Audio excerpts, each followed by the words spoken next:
Begin by saying thank you to each one of you for being here and for practicing as beautifully as you have practiced. And in hearing me say that, you might totally discount those words because your mind casts back over this day and your meditation practice and how many hours you've slept through the practices, or how many plans you've made about your future or about what you're going to say. And including all that is still this incredible gratitude. And I say that because I know, we know what it means to live in a culture that doesn't see our humanity. And we've experienced it in different ways. Some of us as women, some as queer women, some as trans or inter, or bi, or as challenged in terms of our physical ability or our age, either as very young or older, or as people of color. We know what it means when we're not seen, and when not only are we not seen, but when violence is directed towards us. And I wanted to frame my Dharma talk in this wider context. Growing up in South Africa and experiencing the violence both directed towards Africans, indigenous Africans, and then also white activists, I lived as a daughter of political activists who were deeply committed to ending that kind of harming. And it was very inspirational to watch my parents' incredibly courageous actions. My father actually engineered prison escapes for some of the African leaders, pretending to be an ex-English army colonel going on animal hunts, and the African leaders, the ANC leaders, were his servant, helping him in the back of various VW cars whose license plates kept changing, and he risked his life many times over for that. And my mom risked her life going into African townships to teach minors to read and write, and they were in prison and then in hiding. And I also experienced incredible violence in my family from both of them in different ways. And it was those two experiences that I think have been the root of the inspiration in my life, in understanding that awakening, this liberation struggle that we are moved to, has to be integrated, that it isn't just held in one arena, that it needs to include both the structural, we need to change systems that don't reflect our humanity. We have to change cultures that don't acknowledge our beauty and inherent dignity. We don't have to, but we're called to. And we're also called to the individual transformation that needs to take place as well. And one can't happen without the other, because if it does, one or the other ends up being distorted. So that the liberation struggle in South Africa, which was so beautiful, now expresses not that there isn't a wonderful change that's happened, but also it's expressed in even more poverty. I don't know if you know that, but the majority of Africans are poorer now than they were under apartheid. And that's because the Mbeki and the people who initially took power were very into supporting a economy that didn't redistribute wealth. And so the politicians, most of the African ministers, spend millions of dollars in very, very fancy hotels and driving cars. And that happens because there isn't this kind of ethical and spiritual work that has gone along with the structural changes that needed to happen. And if we do just the individual work, which many of the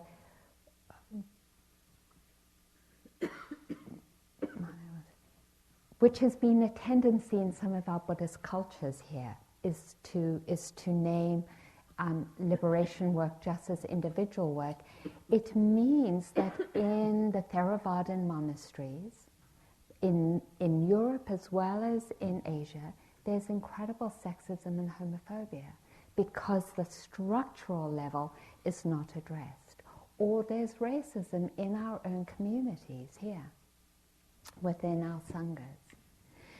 So this talk, I wanted to place this talk because it's been feeling increasingly important to me to place what we're doing here in a context, that this is one part of our work and it's not all of it, and we kind of know that already. Still, it bears naming and stating again because it's sort of easy to gloss over sometimes in some way. And I have such a thirst for awakening and expressing that awakening in all levels. In acknowledgement of that then, in walking into this room, I feel so moved because I know that this work that we are doing contributes in a big way towards that liberation movement. That we can't awaken without doing this work. And when I, for some reason, as I was brushing my teeth before coming here, this, it's the mind. Maybe because I'm in pain so much, my gums were bleeding. And so the thought was, wow, I wonder if this is sort of significant of something very serious. You know how your mind goes. And then I thought, well, even if it was, and even if I knew I was going to die really soon, I wouldn't want to be anywhere else. I'd want to be here because what we're doing here feels so important and really so magnificent because it is about transformation and awakening. And there isn't anything, it feels like, more important than committing ourselves to this, the healing of our world, the healing of ourselves. Acknowledging the beauty of ourselves and acknowledging the beauty of the world and finding ways to live within ourselves and between ourselves that reflects that.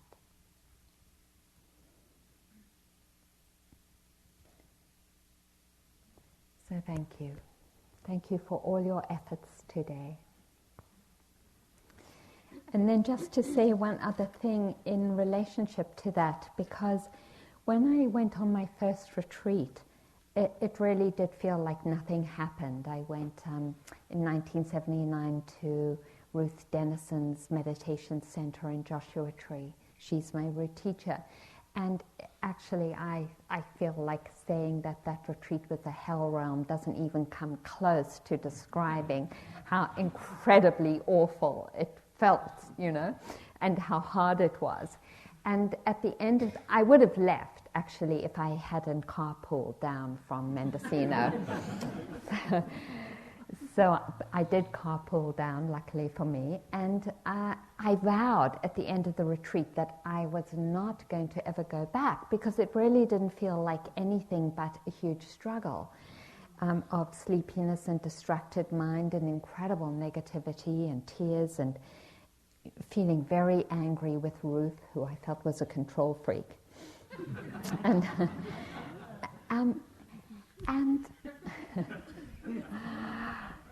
So when a friend, Helen, a mutual friend of at least someone here, said to me, we're going down to the women's retreat at Ruth's again. I said I didn't want to go. And they happened to drive to where I was living, which is a piece of land, to drop something off. And they were in the car all packed. And I said to them, and it just came out of my mouth, wait, I'm going to go and grab some T-shirts and a pair of shorts, because in those days we sat with T-shirts and shorts, and I'm coming with. And I say that because this movement that we've acknowledged of love, or of presence or awakening that is at the heart of life is there for each of us and is moving us, otherwise we wouldn't be here. It's there already, and I couldn't feel it as that, and I couldn't name it, but it did direct me, and it felt like, even against my will, to go back to that retreat. And I hated it again. And I thought, well, maybe the problem is the teacher. And so I tried a different teacher. I tried Goenka. I don't know if any of you have sat with Goenka-ji. But if I thought Ruth was bad, Goenka was definitely not a good fit for me. And here's the amazing thing, and maybe it's partly because I'm such an aversive and resistant personality. I was like, that's it for the Dharma. I was a feminist, and I thought the Dharma was very conservative, and I was a Marxist, and the Dharma didn't resonate with me at all. And yet, I went back for a fourth retreat. And I'm in awe of that movement because it carries us.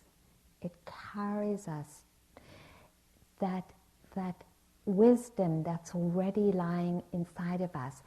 And so that feeling that you've had of being exhausted or distracted, or that the whole thing is pointless, actually doesn't mean that it's pointless. There is something going on, even with those experiences. And that something going on continues to build and create the conditions for the openings that we experience. And in the openings, then, there's no doubt anymore. So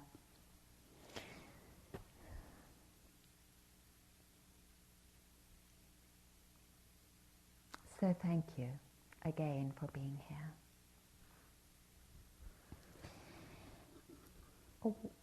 This path is described as suffering and the ending of suffering. In my last home in Northampton, Massachusetts, I had a Buddha in the living room, and I had this dirty piece of paper that was attached to the Buddha from many, many years, saying suffering and the ending of suffering, because it describes in just those few words this whole path and feels so profoundly beautiful. One, to acknowledge the reality of our experiences, and I want to read this this poem by Lana Holstein. Eyes narrowed and heart constricted, I look about to see how to blame you. It must be your fault that I am not happy today. Where are my flowers? Why is there not enough money for me to be expansive, extravagant in my true nature? Stuck on the thorns of anger, preferring to sit wide-bottomed on the stoic cushion of disappointment, my fingers wrapped around the mug of steaming circumstance. I sip its poison of powerless broth and continue to die.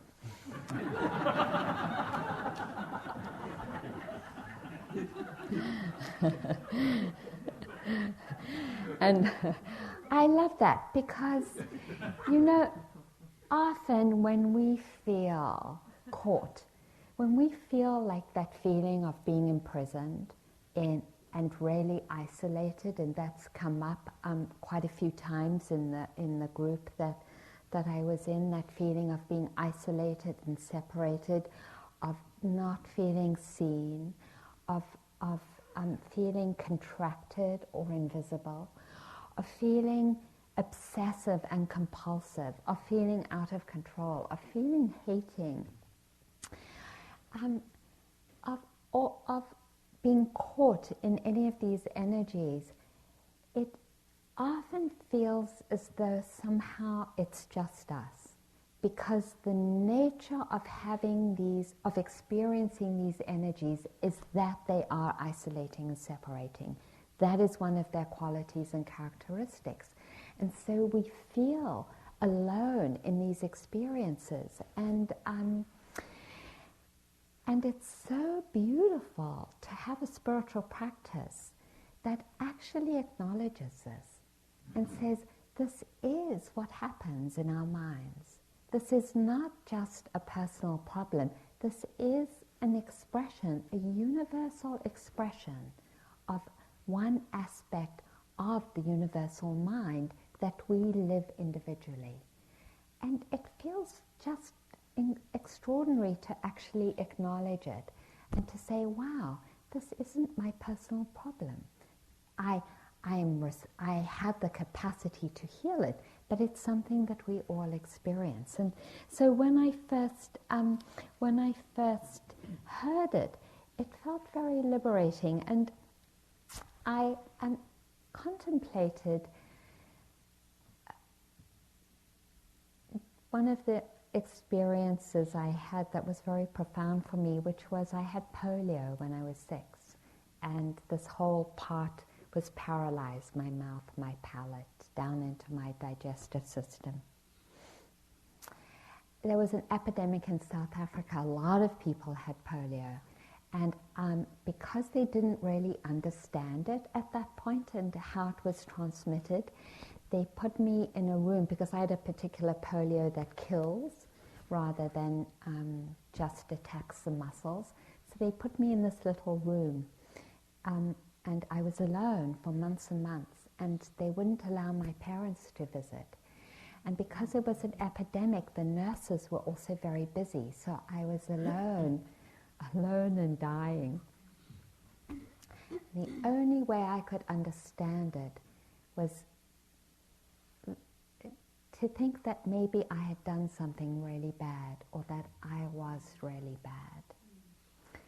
And for years and years and years, I lived with that understanding that inherently there was something wrong with me.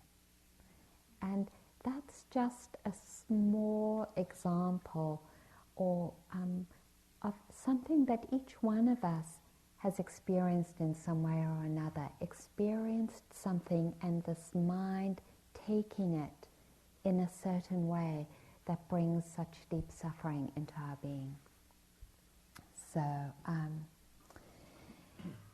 So acknowledging our suffering and the ways that we've lived with suffering.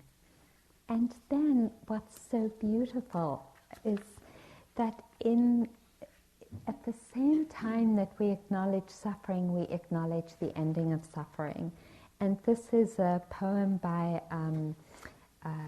nun, a Chinese nun Dawu, who lived from 1854 to 1927 in the Wantong Jiawin province. She says, "The 10,000 conditions of the world have all dropped off. All that is left is this true heart mind invoking Buddha's name. With a single invocation, I transcend the bitterness of this world.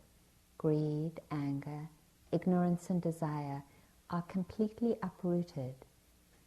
In complete and naked purity, I dwell in the tower of radiant light. Having realized the Dharmakaya, I am free from the wheel of suffering. Once I fulfill my vow to attain the perfect purity of the land of bliss, I will return to this world of suffering to liberate all sentient beings." So beautiful. And then here's another expression. Finally, this is from Thomas Merton. Finally, in our vision of creation as God's gift of love, we also find that all beings are created in single communion of love. When we say that all creatures are created in communion with each other, we're not speaking of a sentiment, but of a fundamental disposition of being for others. We exist for the benefit of others. All creatures are created free in order to give themselves to others. Love is the heart and the true center of that creative dynamism which we call life. Love is life itself in its state of maturity and perfection. So, it's just so beautiful.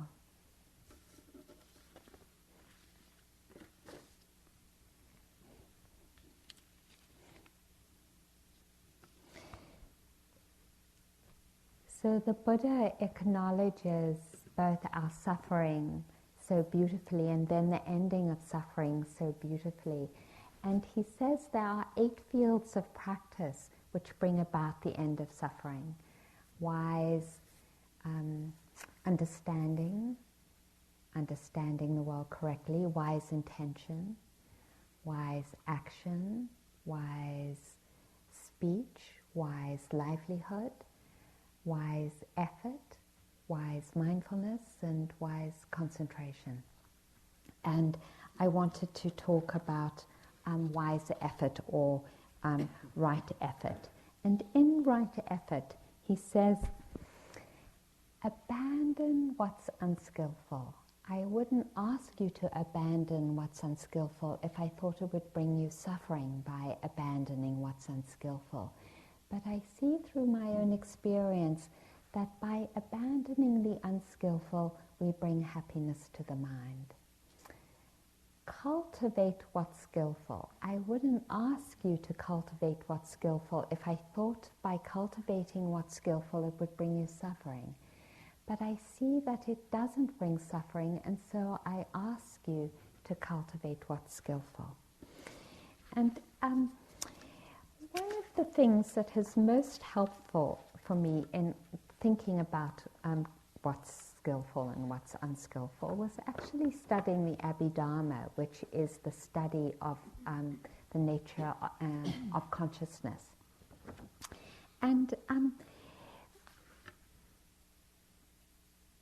it's said that in a second there are thousands upon thousands of moments of consciousness, each arising in our mind. And in each moment of consciousness, there are these particular mental qualities. Some happen as neutral expressions.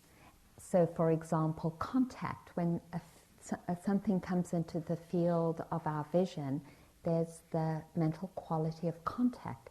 That is that there is this impression made in the consciousness that knows there's something in our visual field. So something is neutral. Like that. There's also the feeling of pleasant, unpleasant, or neutral in each moment of consciousness. So there are 7, what are called 7 universal qualities, which are karmically neutral.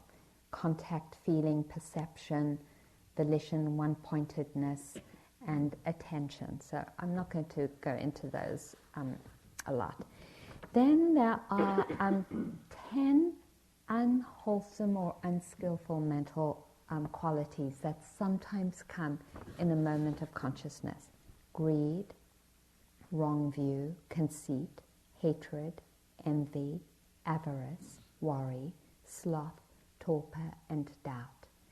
And there are many others that we could name as well. These is what the Buddha named.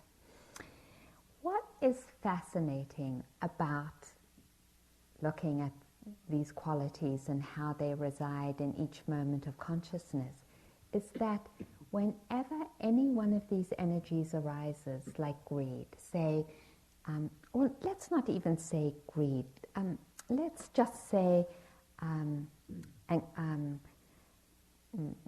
what can we say, worry, worry. So, so for example, I notice worry coming up sometimes when I'm about to fly. Just the subtle anxiety about getting to the airport on time and not missing my flight. And it really feels as though if I worry enough, it will actually help me to get to the airport on time, for example. So what the Buddha says is that all these energies actually have as their root delusion, shamelessness, fearlessness of wrong, and restlessness.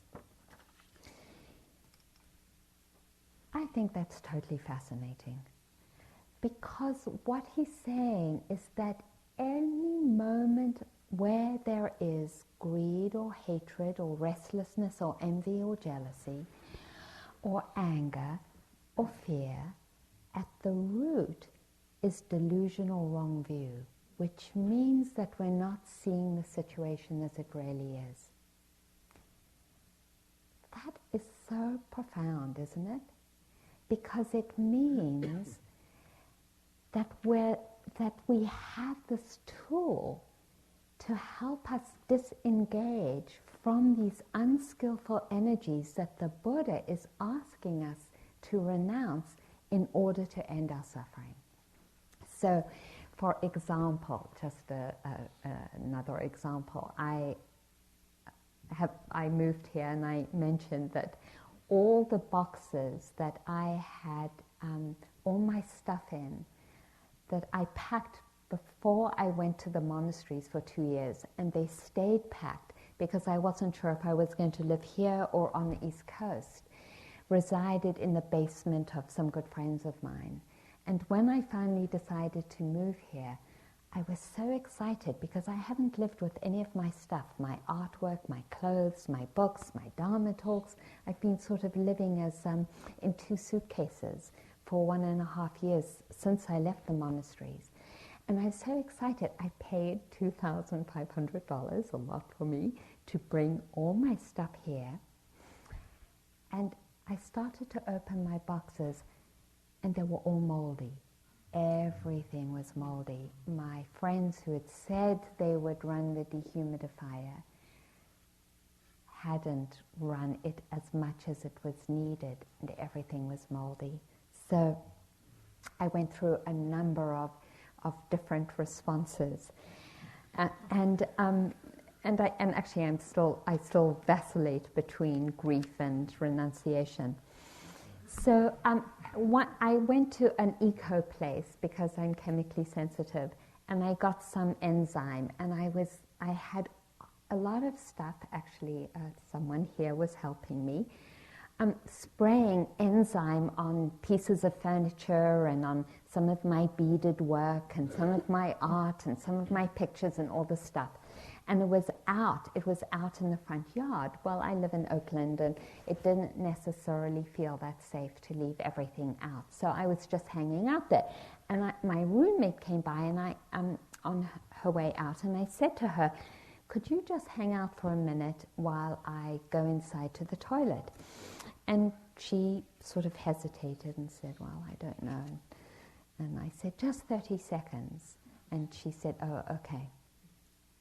And then I was like, God, you know, here I am going through this whole thing and I'm asking her, because I haven't asked her for anything, just for a few minutes, and she's like, I experienced her so tight, you know, and you know, she's not that generous, so my thinking goes. And so anyway, she comes back, and I say, you're free to go. And it wasn't a very nice interaction.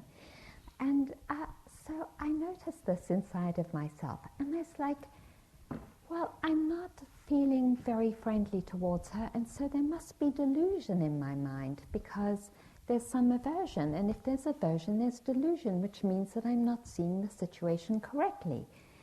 But how am I not seeing the situation correctly? Because it really feels like I am seeing the situation correctly.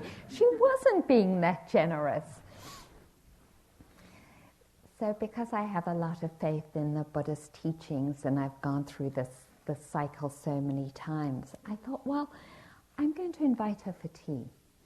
Because we hadn't seen each other for weeks after this interaction. And so I invited her for tea. And she said, oh, thank you for inviting me for tea. And I said, you know, I just want to check in with you about what happened.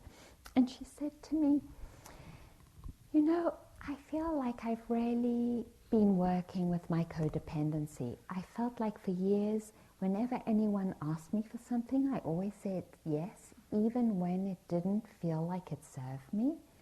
And so I feel like I've been practicing saying no.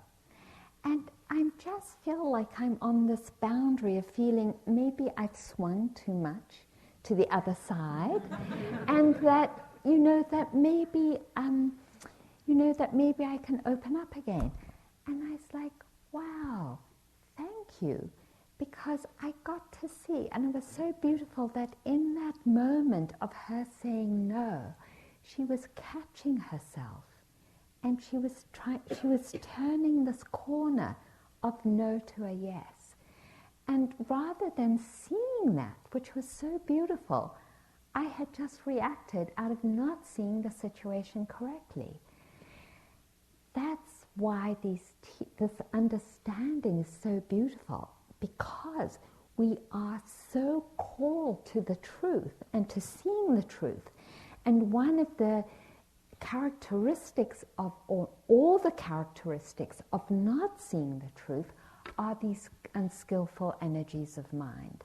Another way to say it is that when we are in suffering because we're not seeing the truth. It's profound and so liberating, because the Buddha is actually giving us tools to begin to inquire into, well, if I want to end my suffering, how do I go about it? So, once I acknowledge that if I'm experiencing any of these qualities, then I'm in suffering, and if I'm in suffering, then what do I do? So he asks us to renounce. He asks us to renounce these energies. What does renouncing these energies mean? It doesn't mean repressing them. It doesn't mean dismissing them. So what does it mean? Going back to my roommate, the first step is actually letting go of our stories. It's whenever we have this energy in place, there is a storyline, some kind of storyline that's associated with it. So my storyline was that she wasn't generous. As long as I had that in place, there actually was no movement inside of me to address it. The first step is to let go of our storyline. Some of you, I don't know, have any of you sat with U Pandita, this wonderful Burmese teacher? So he says, there is no thought worth thinking when you're on retreat. There's no thought worth thinking. That's another way of saying drop your storylines. What I have noticed, and I've really sort of taken that up diligently when I'm on retreat, but what I've noticed when I'm not on retreat is that if I have a thought more than 3 times, guaranteed I'm in suffering. Subtle suffering, and guaranteed that the root of that story is an unskillful quality of mind. So when I have a thought for more than 3 times, the invitation then is to drop the thinking, is to drop that thought, and to see and to inquire into what is the unskillful quality that's feeding it. And then to actually be present for that energy. So I don't know about you, but I have a lot of friends who are sick. I have a number of friends who have cancer at the moment, and I've, with one in particularly been present with her. She has tumors in her liver, and she's been in that process, and I notice the quality of my presence when I'm with her. She's in fear, she's sometimes in terror, and I'm right there, right there. Of course she's in fear and terror. It's a pretty scary process to be sick, to face our death. And I don't ask for her not to be in terror or fear. I don't actually ask her to change. I'm just there as her friend, holding her and sometimes massaging her, sometimes making tea for her. That quality that we have when we are with someone who's really sick, or a pet that's really sick, that undivided attention and caring to that suffering, we have the capacity to turn towards ourselves. So when we say be present for that greed or that hatred, we're asking for that same capacity to be present in that way. Oh, greed, honey, I'm here for you. Oh, bitterness, that you didn't give me more time, while I'm so overwhelmed with my stuff. I'm here for you. That sense of being alone in that moment and not being met by my roommate. Honey, I'm here for you. In that meeting, there's something a touching that happens where the intensity and the knottiness, the tangle of that begins to dissolve. In the dissolution, we touch our own intimacy and kindness and love again. And out of that intimacy and love comes the movement forward to address and heal the situation. So our diligence in working with the breath and walking, and our diligence with working with the pain, is the grounds for creating this capacity to turn and companion our experience, especially the unskillful experiences, so that we might create the space for love to grow inside of ourselves again. So in that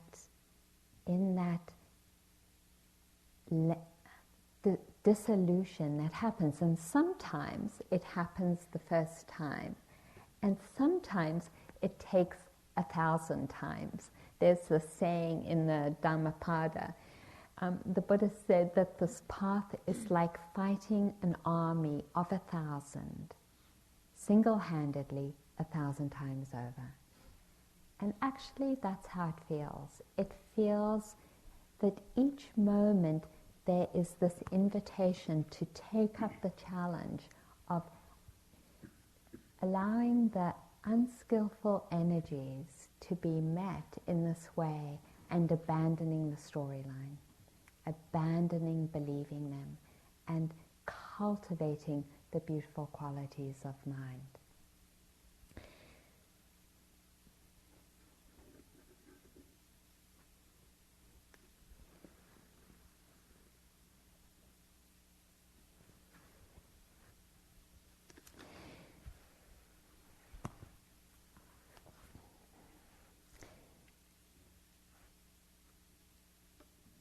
one of the reasons that I had faith in this process was from watching some of my teachers.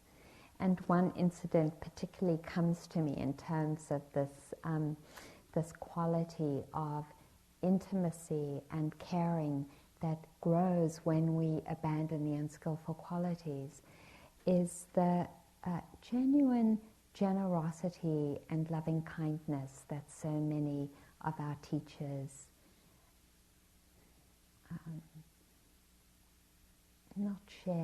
live.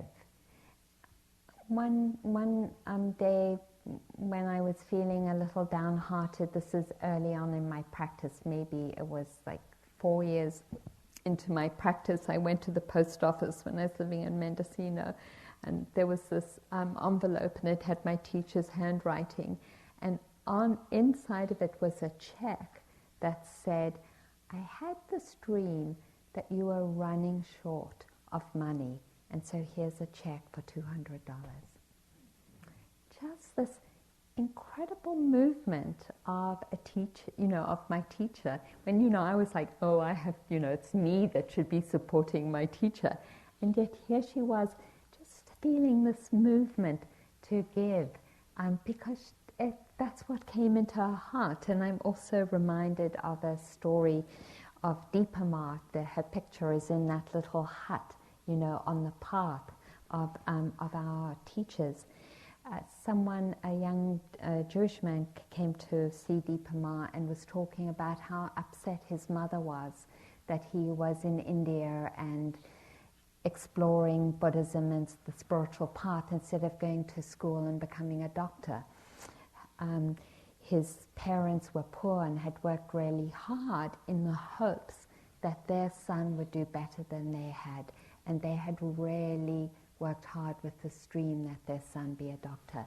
And so he was telling her about this, and then went on his way and came back a number of months later, and Deepa Ma went under her bed and got all her money, all her rupees, big bundle, because there's like, I don't know now how many rupees there are to $1, but it's usually a big bundle, and said to him, take this money and buy your mother a present that she might feel more at ease with you. This movement of the heart and of the beautiful qualities of mind that manifest in each moment as an expression for the ending of suffering. It's not just the ending of suffering, but this movement to want to heal, this communion of love to reach out to serve, to support the flowering and the easing of our lives, to touch whatever would bring most beneficial results into life. That's what we're doing here. That's this practice that we're doing. And I can't think of anything more beautiful than that, of dedicating our lives to abandoning the unskillful, so that this energy of wanting to serve and of wanting to bring about these beautiful results, because our hearts are open. There's nothing more beautiful than that. And so, again, as I started this evening, I want to honor. That's what the blossoming is of all these efforts. And I think I've said this before, and I say it again. I visited a young, well, she's not young anymore, a woman who I lived with when I was a teenager. We moved to London from South Africa, and our house was a kind of holding house for people who had left South Africa, who were coming out of jail, and so there was this sort of constant stream of different people living with us, and this one woman was living with us because her parents, South Africans, were in transition. And she said to me when I visited her, Irina, you really used to be a bitch. And you know what? Not to say it not to say it as putting myself down, because I'm not. I just want to acknowledge that in growing up with a lot of pain in my family, both internally and outside of myself, that I defended myself, and I defended myself by being really angry and shut down. And that is the only way I knew how to do it. And it's really amazing to me to sort of contemplate myself now and to say, you know what, I'm not a bitch anymore. I just see that movement doesn't happen so much, and that rather there's more love. And I say that because when I was in my 20s and I started to look at myself, it felt so intense, the negativity, that the only way I could see to escape it was to kill myself. I didn't see a way out of it. And so I didn't. I feel incredible gratitude to this capacity that each one of us has to transform those energies from the isolation and constriction they bring, that feeling of hopelessness and there's no path to, wow, there is a path, and not only is there a path, but the results of this path bring such profound healing and well-being. So there's a Robert Aitken Roshi describes it this way. He says, when you reflect the infinite number of happenstances that coalesce to produce you, then you understand how unique, how precious, how sacred you really are. Your task is to cultivate that precious, sacred nature and help it to flower. So may each one of us continue on the path of abandoning all that is unskillful, or of abandoning our suffering, of ending our suffering, and of cultivating the good, of cultivating our well-being, our capacity to live in communion with love, with intimacy, with the movement to serve, to create harmony and well-being. May this movement manifest on all levels, personally, interpersonally, culturally and structurally, so that all parts of life are awakened. Thank you.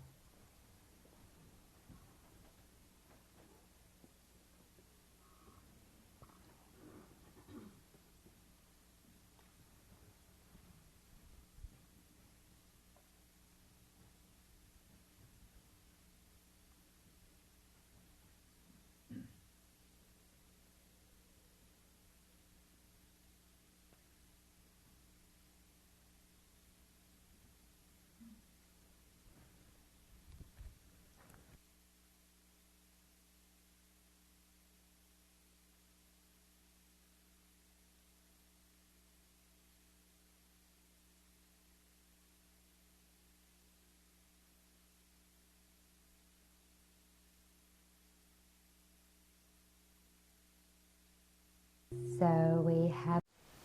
Thank you for listening. To learn how you can support the teachers and Dharma Seed, please visit dharmaseed.org/donate.